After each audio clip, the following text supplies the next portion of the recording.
Shalom jemaat wanita yang dikasihi Tuhan. Sungguh sukacita yang besar kalau pada hari ini kita boleh bersama beribadah. Mari sebelum kita memuji, menyembah dan mendengarkan firman Tuhan, kita berdoa terlebih dahulu. Terima kasih Tuhan Yesus buat sore hari ini Tuhan, di mana kami boleh bersama-sama berkumpul memuji dan menyembah Tuhan. Kami percaya bahwa hadirat-Mu ada di dalam setiap kami Tuhan. Kami percaya bahwa ketika kami memuji dan menyembah Tuhan, Engkau menjamah dan melawat kami Tuhan. Kami berdoa Tuhan biar Engkau mengurapi setiap hamba-hamba-Mu yang akan melayani pada sore hari ini. Baik WL Singer, pemain musik, juga hamba-Mu yang akan menyampaikan firman-Mu Tuhan. Biar firman yang adalah Tuhan sendiri itu sungguh-sungguh Tuhan berbicara bagi setiap kami dan mengubahkan kehidupan setiap kami. Terima kasih Bapa, di dalam nama Yesus kami berdoa. Amin. Terima kasih Tuhan. Hari ini kami mengucap syukur di hadapan Engkau Tuhan. Karena kami percaya ketika kami memuji Engkau, ketika kami menyembah-Mu Tuhan, Roh-Mu bekerja atas kami ya Bapa. Haleluya Tuhan. Amin. Biarlah kami senantiasa menyembah-Mu Tuhan.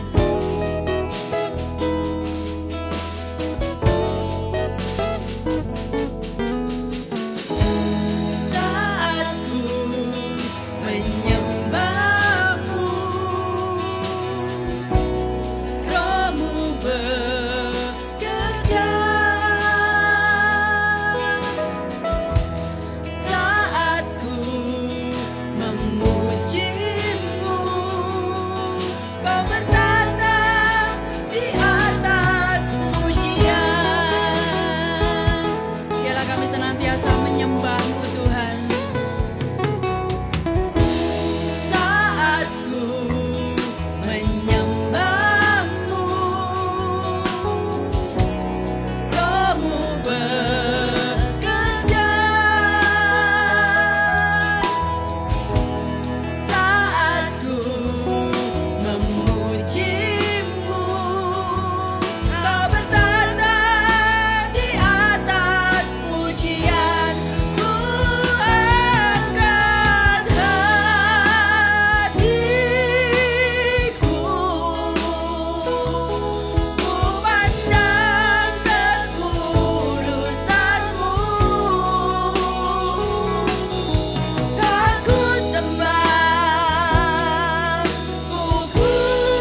mau menyembah-Mu lebih lagi Tuhan.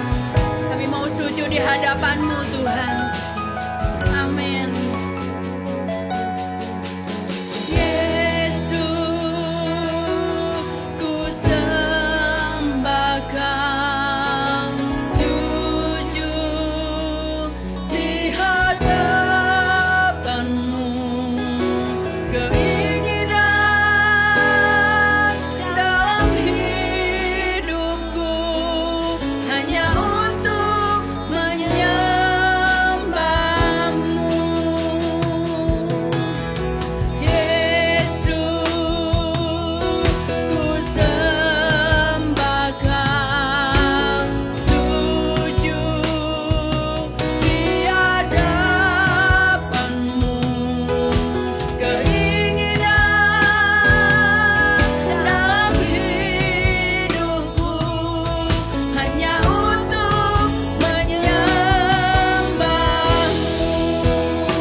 Shalom, ibu-ibu wanita Betel Indonesia yang saya kasih di dalam nama Tuhan. Senang sekali berjumpa dengan saya, Martin.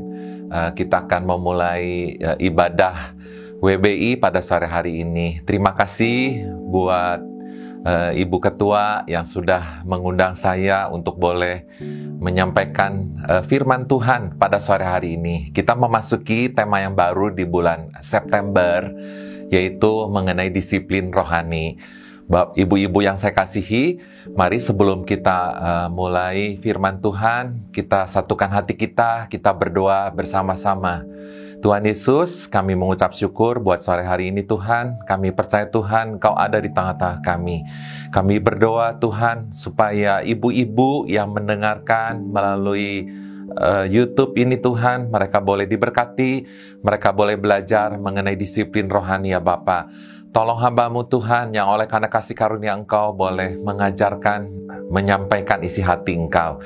Biarlah Tuhan yang menolong ibu-ibu yang sedang bergumul, yang sedang sakit Tuhan, yang sedang terikat oleh dosa Bapa. Biarlah Engkau boleh mengampuni, menyembuhkan Bapa, menguduskan Bapa. Terima kasih Tuhan, urapi jaringan juga Bapa supaya semua boleh berjalan dengan baik. Kami berdoa Tuhan mengurapi mulut bibir hamba-Mu supaya sungguh ini boleh menjadi saluran-Mu yang bersih.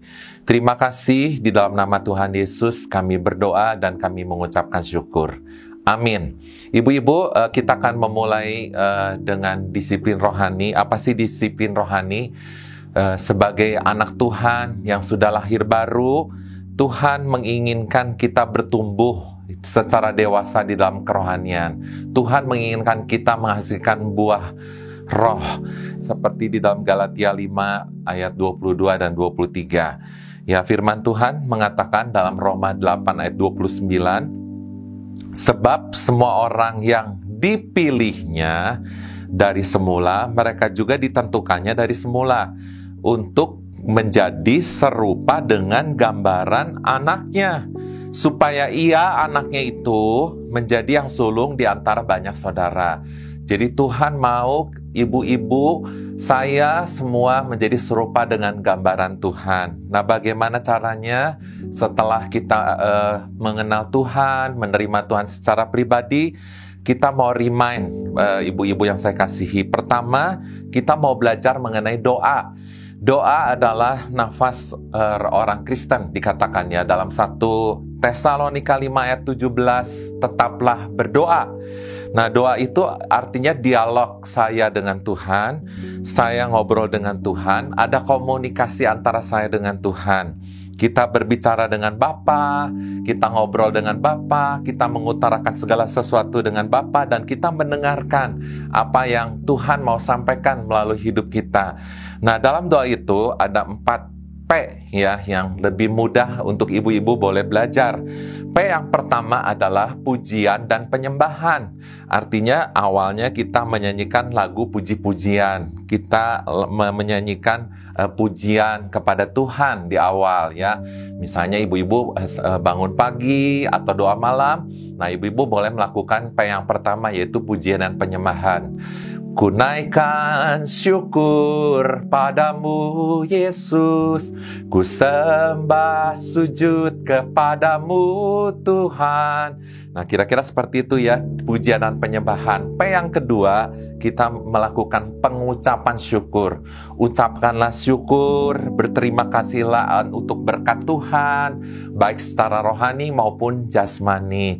Kita katakan terima kasih Tuhan, kau begitu baik. Kalau pagi hari ini kami boleh bangun kembali pagi, kami boleh menikmati udara yang segar tanpa harus membayar, kami boleh punya tubuh yang sehat, ibu-ibu boleh diurapi ya, sehingga ibu-ibu boleh melaksanakan aktivitas sehari-hari.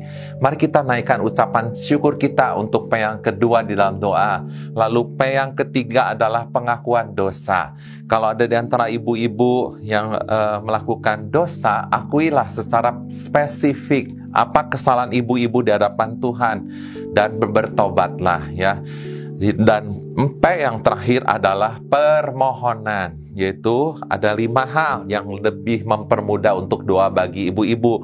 Misalnya doa pertama untuk keluarga, doakan untuk keluarga terdekat kita, untuk orang tua, untuk anak-anak kita, untuk suami, untuk istri, atau untuk siapa saja yang keluarga terdekat. Yang kedua, doakan untuk setiap hamba-hamba Tuhan dan pekerjaan Tuhan di dalam gereja. Dan yang ketiga, kita bisa berdoa buat pemerintahan, buat bangsa dan negara kita Indonesia. Ya, misal masalah pandemi, kita bisa doakan kebijaksanaan daripada Bapak Presiden Jokowi, kesehatan, dan segala macam ibu-ibu bisa doakan. Lalu, pokok yang keempat, kita bisa doakan untuk yang sakit. Ya, siapa yang sakit atau siapa yang rohaninya sedang kering, kita bisa doakan teman-teman kita bisa doakan keluarga kita bisa doakan saudara-saudara seiman kita. Dan yang terakhir, barulah kita berdoa buat kebutuhan pribadi kita. Apa yang menjadi kebutuhan ibu-ibu? Ya, misalnya ibu-ibu merindukan sesuatu, sedang mendoakan buat suaminya, berdoa buat anak-anaknya. Nah, ibu-ibu boleh berdoa ya untuk pokok-pokok doa yang seperti tadi. Jadi saya ulangi, di dalam doa itu ada unsur 4P. Gampang ya ngapalinnya ibu-ibu ya. Pertama pujian dan penyembahan, yang kedua adalah pengucapan syukur, yang ketiga adalah pengakuan dosa, dan yang keempat adalah permohonan doa kita kepada Tuhan. Nah, poin yang kedua di dalam disiplin rohani, setelah kita berdoa ke atas kepada Tuhan, lalu kita harus merenungkan firman Tuhan. Apa itu firman Tuhan? Firman Tuhan dalam Matius 4 ayat 4 itu adalah makanan rohani. Jadi kita butuh, ibu-ibu ya, makanan secara jasmani, yaitu seperti makanan sehari-hari buat menyehatkan tubuh jasmani kita. Tapi kita butuh juga makanan rohani, yaitu firman Tuhan. Nah, Alkitab itu harus dibaca setiap hari, ya. Usahakan awali setiap pagi, setiap awal bangun untuk kita lebih dahulu setelah berdoa kita membaca firman Tuhan. Nah, ada 2 pola P yang saya ajarkan untuk ibu-ibu sore hari ini. Pertama, perenungan, ya. Jadi pertama baca dulu dan direnungkan firman Tuhan. Saya ambil contoh misalnya di dalam Mazmur 1 ayat 2 ya. Ini yang sederhana sekali, ibu-ibu yang saya kasih. Mazmur 1 ayat 2. Di situ dikatakan, tetapi kesukaannya ialah Taurat Tuhan, dan yang merenungkan Taurat itu siang dan malam. Ya, jadi ibu-ibu boleh menyukai ya. Aku mengasihi Engkau Yesus dengan segenap hatiku. Ku renungkan firman-Mu siang dan malam. Ku pegang perintah-Mu dan ku lakukan. Ya, jadi ibu-ibu, kita harus merenungkan firman Tuhan yang kita baca. Nah, dalam merenungkan, ambil apa intinya yang kita baca. Lalu adakah dosa yang harus kita akui ketika kita merenungkan firman Tuhan? Lalu adakah perintah-perintah dari ayat yang kita baca itu perintah yang harus kita lakukan? Contohnya seperti tadi Mazmur 1 ayat 2 ya. Tuhan mau kita merenungkan Taurat Tuhan itu siang dan malam ya. Kalau ibu-ibu pagi-pagi sibuk karena harus mengurus suami, mengurus anak-anak untuk memasak. Nah, ibu setelah selesai memasak mungkin pagi-pagi mulai merenungkan firman Tuhan ya, dan perintah apa yang harus ibu-ibu lakukan di dalam ayat yang ibu-ibu baca.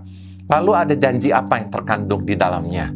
Ya, ada janji firman Tuhan kah yang ibu-ibu bisa ambil ya di dalam merenungkan firman Tuhan. Dan yang terakhir, contoh apa, teladan apa yang ibu baca dalam ayat firman Tuhan untuk ibu-ibu bisa lakukan.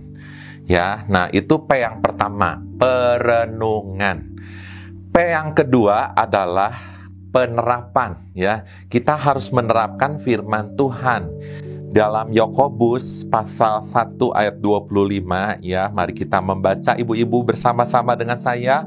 Yakobus pasal 1 ayat 25 dikatakan, tetapi barang siapa yang meneliti ya, yang meneliti hukum yang sempurna, yaitu hukum yang memerdekakan orang, dan ia bertekun di dalamnya.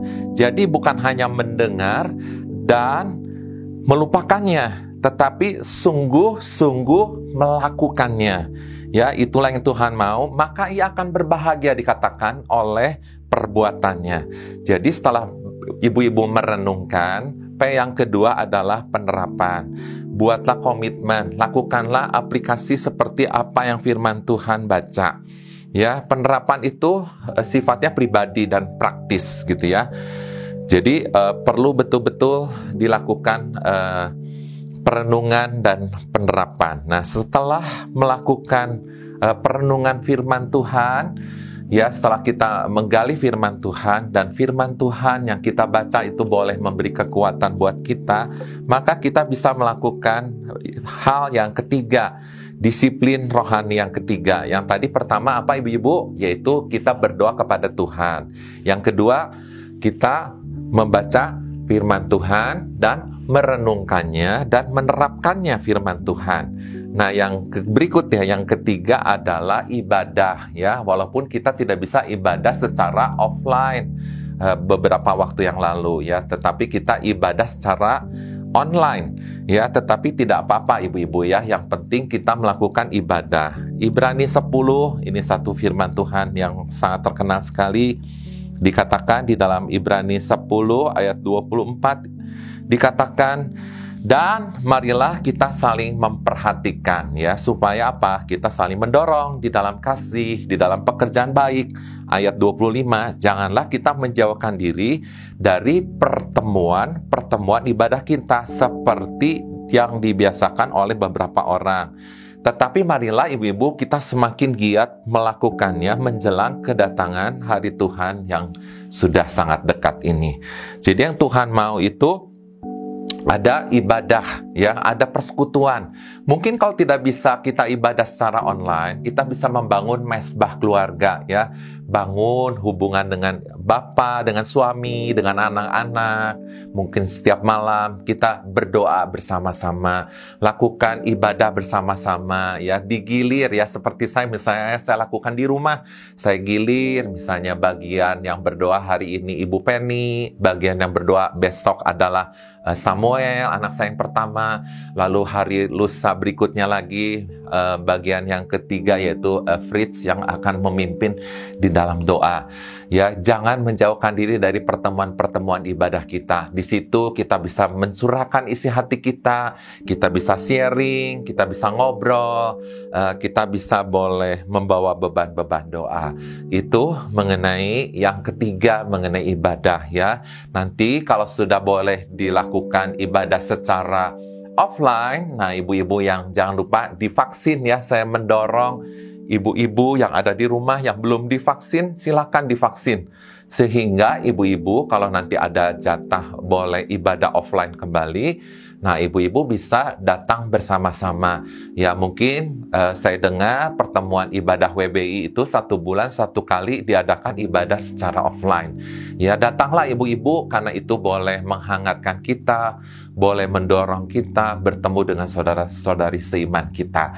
Nah yang keempat, yang terakhir saudaraku, setelah tadi yang pertama kita berdoa kepada Tuhan, disiplin rohani, lalu kita membaca firman Tuhan, dan yang ketiga kita setelah beribadah ya, atau kita membangun mesbah keluarga dengan keluarga kita. Nah yang keempat kita harus bersaksi ya, firman Tuhan yang terkenal dalam Kisah Para Rasul 1 ayat 8 ya, ini ayat yang sangat terkenal sekali.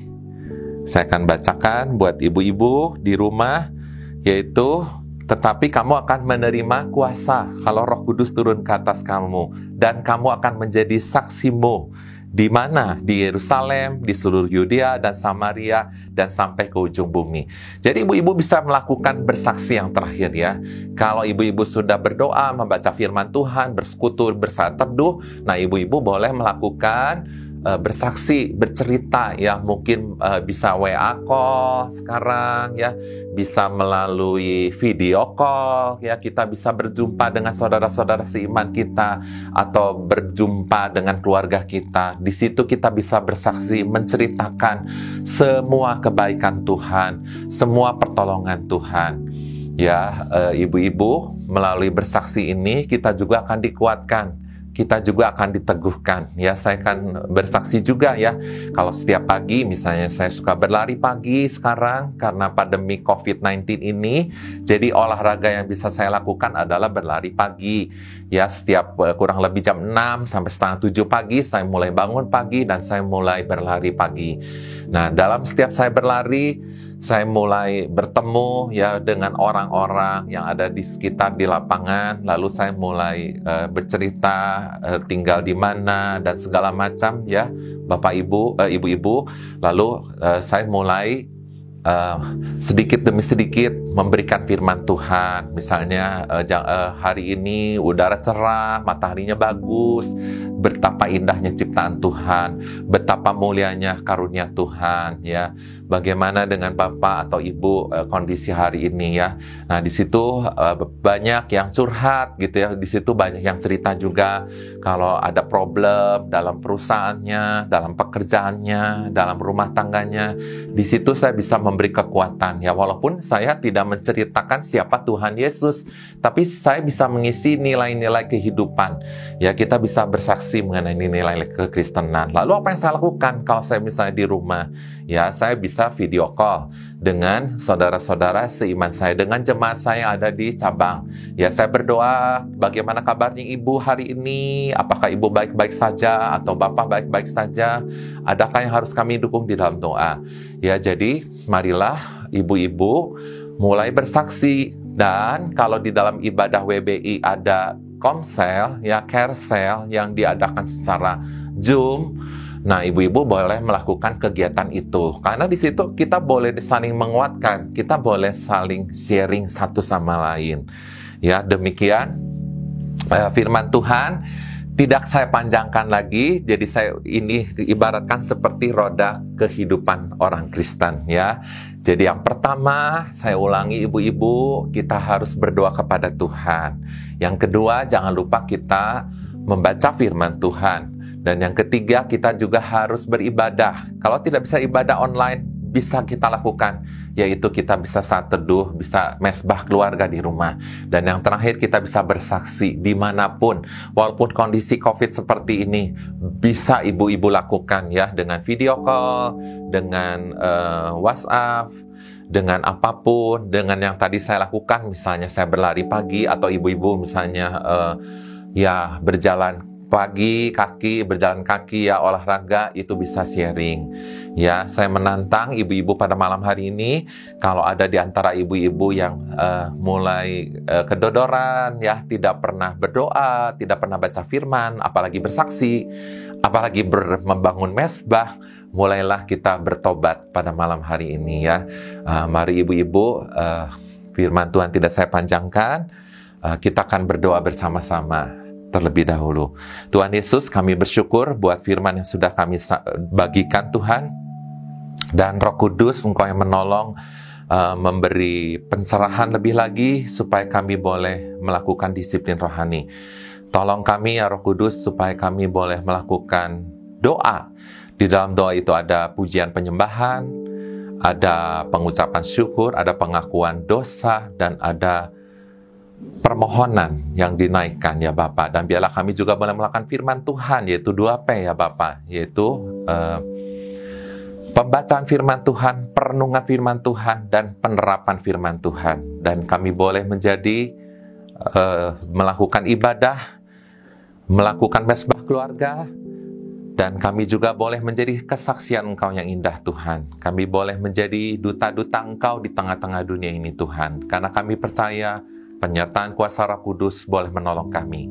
Tuhan, Kau selidiki hati ibu-ibu pada malam hari ini. Kalau ada dosa, kalau kami sudah mulai kendor, sudah mulai melupakan pelajaran firman Tuhan, sudah mulai malas berdoa, kami mohon pengampunan Engkau. Biarlah Roh Kudus boleh mengingatkan kembali pada malam hari ini. Dan mulai malam hari ini kami mau ambil tekad untuk kami boleh berdoa, boleh merenungkan firman Tuhan, boleh membangun mesbah, dan kami boleh menjadi saksi Engkau yang indah. Terima kasih Bapa, di dalam nama Tuhan Yesus kami mengucapkan syukur kepada Engkau. Amin. Selamat malam ibu-ibu.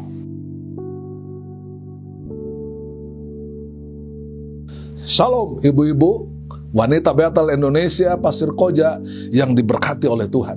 Sebelum kita mengakhiri ibadah WBI pada sore hari ini, saya mengundang ibu-ibu wanita Betel Indonesia untuk bangkit berdiri, dan saya akan berdoa untuk berkat dari Bapa di sorga. Mari kita mengangkat tangan sama-sama, lalu kita berdoa. Bapa Surgawi, terima kasih untuk gerejamu di negara ini. Terima kasih Tuhan untuk wanita yang terus setia beribadah bersama-sama, bersekutu khususnya di dalam WBI Pasir Koja. Tuhan memberkati keluarga, rumah tangga, dan memberkati usaha pekerjaan anak-anak-Mu. Terima kasih Tuhan untuk anugerah yang luar biasa ini. Berkati firman-Mu yang telah disampaikan. Biar firman-Mu menjadi penuntun bagi kehidupan para wanita Betel Indonesia ini. Terima kasih Bapa. Tuhan memberkati dan melindungi engkau sekalian. Tuhan menyinari engkau dengan wajahnya dan memberikan kasih karunia-Nya. Tuhan menghadapkan wajahnya dan memberikan kepada engkau sekalian damai sejahtera. Ibu-ibu, wanita Bethel Indonesia yang dikasihi oleh Tuhan, teruslah setia beribadah. Teruslah setia di dalam keharmonisan rumah tanggamu. Karena kasih karunia dari Allah Bapa di sorga, cinta kasih dari Tuhan Yesus Kristus, dan persekutuan dengan Roh Kudus menyertai wanita Bethel Indonesia, Pasir Koja dan seluruh cabang-cabang hari ini dan terus kekal sampai Maranatha, Tuhan Yesus datang kembali. Sama-sama kita katakan amin.